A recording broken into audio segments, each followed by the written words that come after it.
হারামজাদা কামলারে দে কোনো কাম হয় না, ঘুরা না কইছে বাইতে তুলে দে।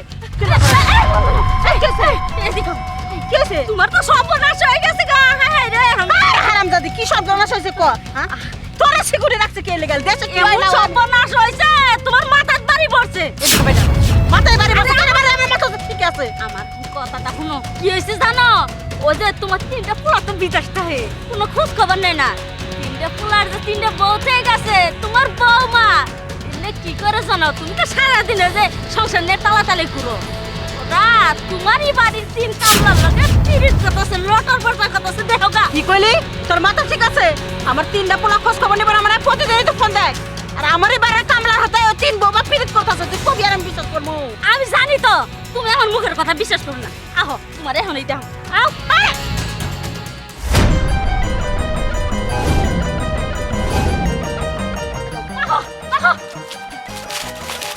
ওই যে দেখো দেখো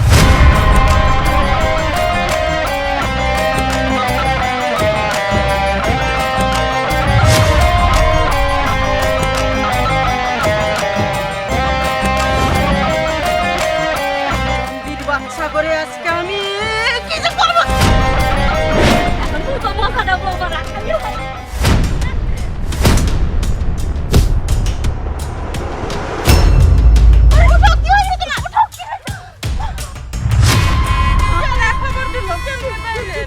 আমি খবর দিছি আমি। আমরা কিছু করি না।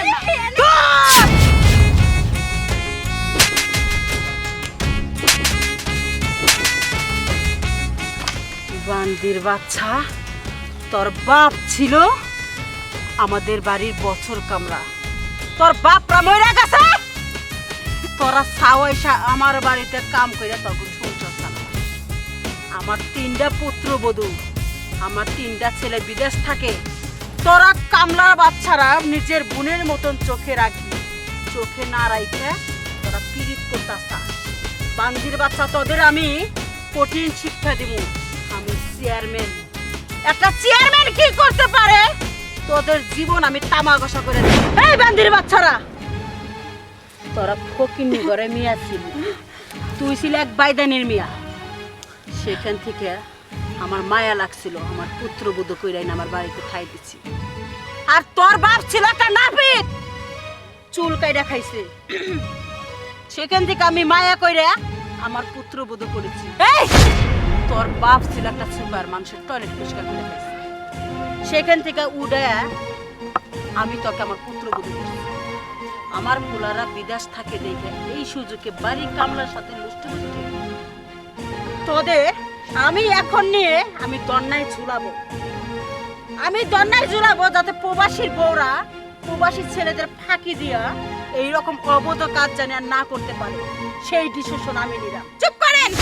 কিসের ডিসিশন নেবেন আপনি? হ্যাঁ, প্রবাসীর বউ প্রবাসীর বউ প্রবাসীর বউ প্রবাসীর বউরা যে কতটা কষ্টে থাকে সেইটা কি একবার আপনি জানার চেষ্টা করছেন? প্রবাসীর বউরা প্রত্যেকটা রাত্রে কাঁদতে কাঁদতে বিছানার বালিশের চাদর ভিজে ফেলায়। কিসের জন্য? শুধু তার প্রবাসী স্বামীটারে কাছে পাওয়ার জন্য। আচ্ছা, আপনি কি রকম নারী আপনি কি একবারও জানার চেষ্টা করেন নাই? আমরা বাড়িতে তিনটা বউ স্বামী ছাড়া থাকি, কিভাবে থাকি, কেমনে থাকি? আপনি মা হয়ে একটাবার পোলাগো কোন না যেন পোলার বউর সাথে কথা কইতে। আচ্ছা, প্রবাসীরা কি শুধুই টাকার মেশিন? শুধু টাকা কামাই করার জন্যই কি তাদের জন্ম হয়েছে? আমাদের মতো একটা মেয়েরে যে বিয়ে করে বাড়িতে ফেলে রেখে চলে গেছে, একটাবার আমাকে যোগাযোগ করে না, আমাকে সাথে ফোনে কথা বলে না। আমাকে কেমন লাগে তখন? আমরাও তো একটা নারী, তাই না? হ্যাঁ, বুবু তো একদম ঠিক কথাই বলেছে। আপনি কি করলেন? আমার নতুন বিয়ে হয়ে আসছে, আপনার স্বামীরে বিদেশ পাঠিয়ে দিলেন। আরে আপনারা তো টাকার লোভকে, এই টাকার লোভের জন্য আজকে এত কিছু হয়ে গেল। হ্যাঁ, ওরা একদম ঠিক কথাই বলছে। আপনি শুধু টাকা টাকা টাকা, আপনার সব কিছুতেই টাকা চাই, কিন্তু আপনি একটা বারের জন্য আমাদেরকে বোঝার চেষ্টা করেননি। এই যে এখন এখন আপনি কি করলেন? না জেনে না বুঝে হুটহাট করে ওদের গায়ে হাত তুলেন কেন? একটা বার কি জানার চেষ্টা করেছেন যে ওরা আমাদের কি লাগে?